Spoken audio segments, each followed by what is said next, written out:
Dumayo lang po yan sa amin para manalabos po. Kasi,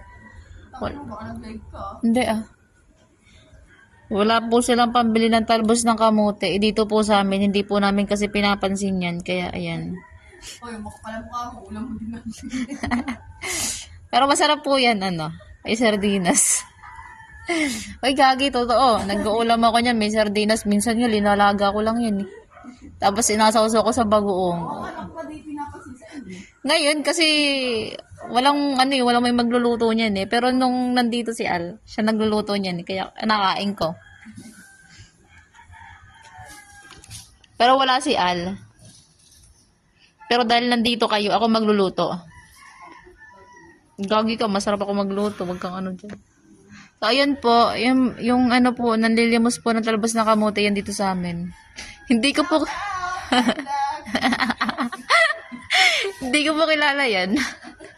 Napadpad lang po dito sa amin yan. Kung sino man po nakakilala dito sa babaeng to, pakitulungan naman po. Nakakahiya po kasi. Nananalbos na lang po. Ayan, tinig sa harapan mo. Ayan. Yan po, usbong. Ayan, ayan o.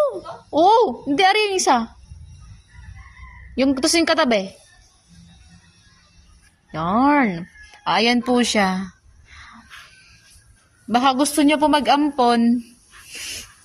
Willing po magpaampon yan. Wala na pong makain. Kaya nananalabos na lang po ng kamote yan. Tama na! Doon pa sa dulo, tinig. O, yun yung may bulaklak.